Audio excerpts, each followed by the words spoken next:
Hello everyone, সবাইকে স্বাগতম। আজ আমরা ভলিউম ইন্টিগ্রাল নিয়ে আলোচনা করব।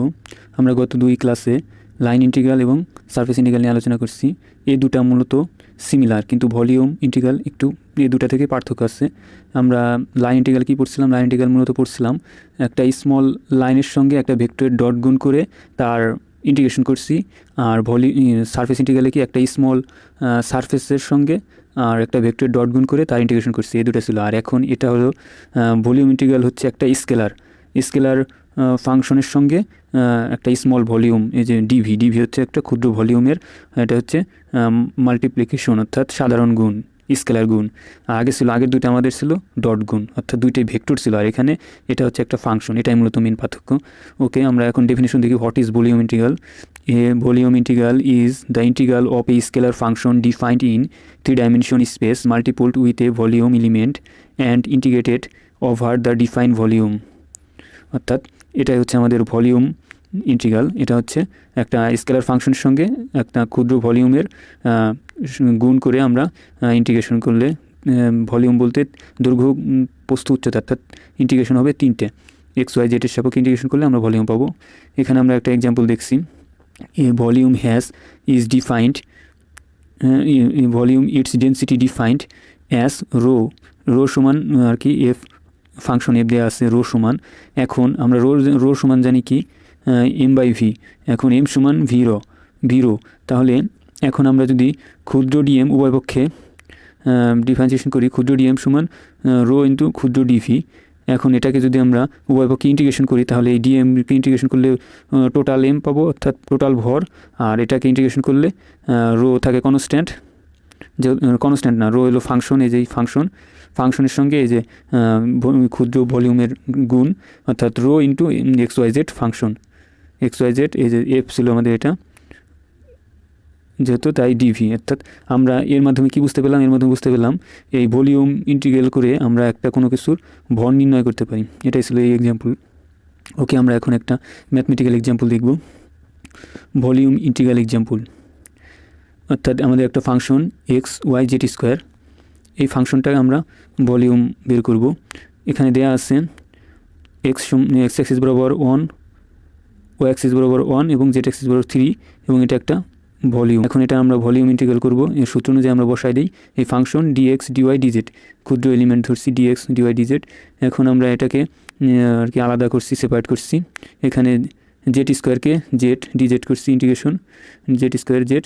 আর এখানে ওয়াইকে করছি ডিওয়াই, এই যে ওয়াই, আর ইন্টিগ্রেশন আবার এনে এখানে এক্স ডিএক্স করছি। এখন এটা লিমিটটা ধরলাম কীভাবে, এটা হলো আমরা এখন বুঝতে হবে। এটা নিয়ে আমি ভালো মতো বোঝানোর জন্য আমি আলাদা এবার সেই করে রাখছি। এই লিমিট মূলত কীভাবে ধরা হয়? সাধারণত আমাদের অঙ্কগুলোতে এক্স ওয়াই এবং জেডের লিমিট দেওয়া থাকে প্রথমে 0, এখানে আমি ধরলাম 0 দেওয়া আছে, আর এবং একটি সমীকরণ দেওয়া থাকে। এখন এখানে আমরা যদি এক্স এবং ওয়াই সমান যদি এই লোয়ার লিমিট এগুলো বসাই, 0 বসাই, তাহলে আমরা এক্স সমান পাবো 2। এই যে এক্স সমান 2 আর বাকি দুটো 0 0, যেহেতু 0 বসাইছি 0 বসাইছি তাই 0 0। এখন আমরা যদি আবার একইভাবে এখন এক্স জেড সমান 0 বসাই, তাহলে পাবো হলো 0 2 0।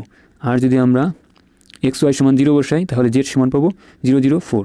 এটা মূলত একটা আছে ট্রায়াঙ্গেলের মতো, কিন্তু এটা ত্রিমাত্রিক, এটা কিন্তু দ্বিমাত্রিকে না, ত্রিমাত্রিকে আছে।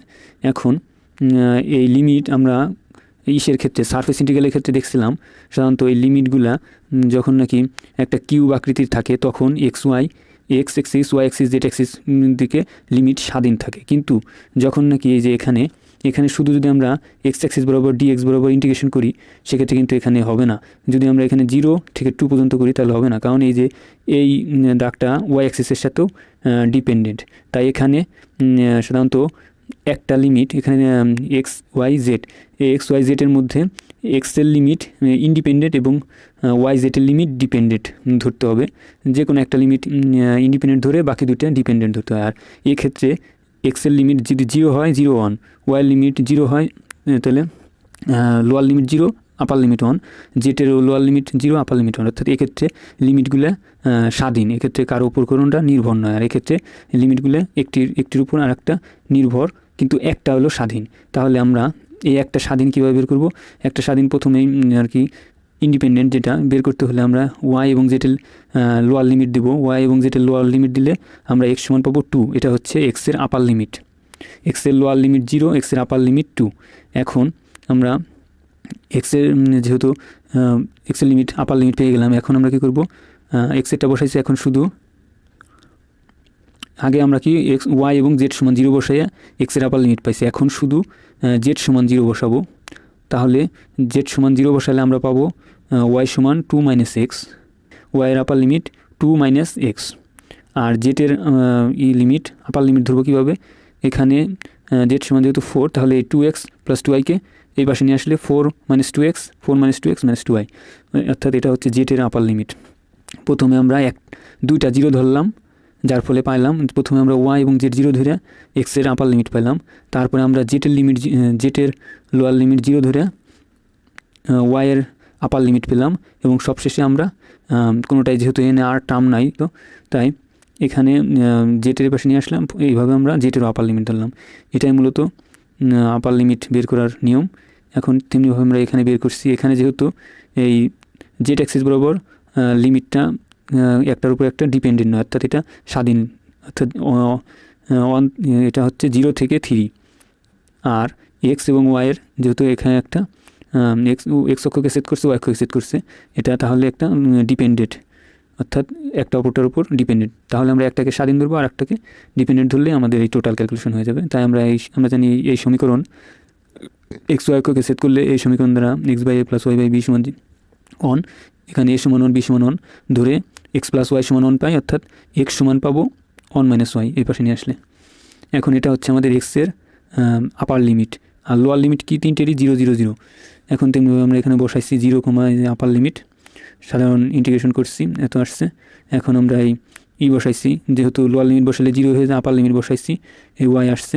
ওয়াই আসার পরে এখানে আমরা গুণ করে দিচ্ছি এ মাইনাস বি হোল স্কোয়ার সূত্র বসায়, এখন ওয়াই গুণ করে দিলে কিউব আসে। এখন আমরা ওয়াইয়ের লিমিট যেহেতু এখানে আমরা এখন এক্স সমান 0 ধরবো, তাহলে ওয়াইয়ের লিমিট পাওয়া যাবো কি 1, কারণ ওই যে আমি আগের দেখে আসছি যে একটা 0 ধরতে হবে।